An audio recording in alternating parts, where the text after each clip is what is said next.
kung saan nag-uugat ang ganitong uri ng kalupitan at pagmamalabis.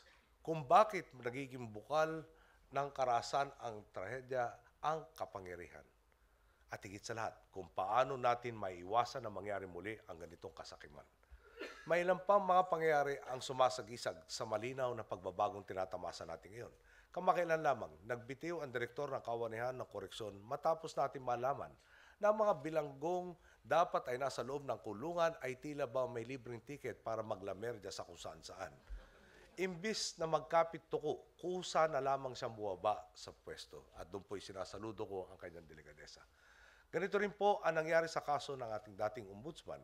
May mandato kang sampahan ng kaukulang kaso ang mga abusado sa pamahalaan.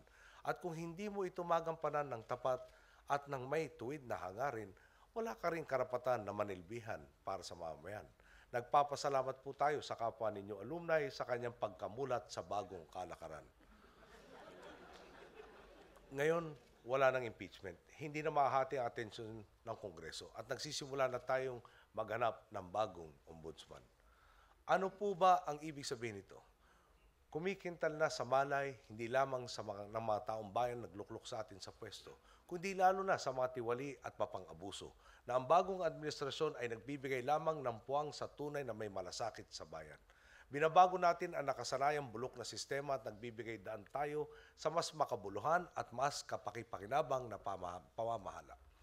Binubura na natin ang kultura ng just tiis at pinararamdam ang kahulugan ng salitang justice. Bakit pa natin ginagawa ang lahat ng mga ito? Bakit pa natin kinokontra ang nakagawian ng sistema? Gayong pwede naman tayong pumikit na lamang, itikom ang bibig at magpalunod sa kumunoy ng katiwalian. Bakit pa rin natin hinaharap at nilalabanan ang ilang nagnanais na madiskaril tayo sa ating mga hangarin? Gayong maaari namang huwag na lamang natin silang pansinin. Bakit ba puro reforma ang bukang bibig natin? Ang dahilan. Dahil reforma ang matagal nang hiniling at inawitan, hinihiling, iniiyakan ng ating mga mamamayan.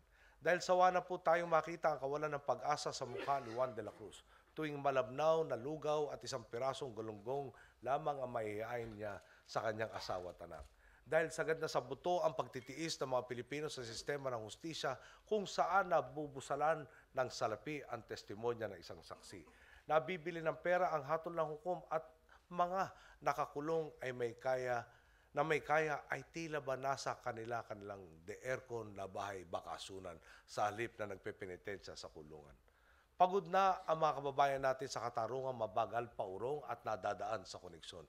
Kaya nga tayo nandito upang maglatag ng isang sistemang tapat, hayag at naghahatid ng pantay na hustisya sa taong bayan, mayaman man o mahirap. Bilang mga abogado, hinihimog ko kayong samahan kami sa laban na ito. Umaasa sa inyo ang maraming Pilipino. Alam natin hindi madali ang maging abogado, lalo na sa kasalukuyang panahon. Sa hirap ng inyong profesyon, hindi ko naman masisisi ang iba kung pagpapayaman at pagpapalaki ng law firm na lang ang atupagin nila. Nagsunog kayo ng kilay sa mahabang panahon at karapatan ninyong pitasin ang lahat ng mapipintog na bunga ng inyong tagumpay.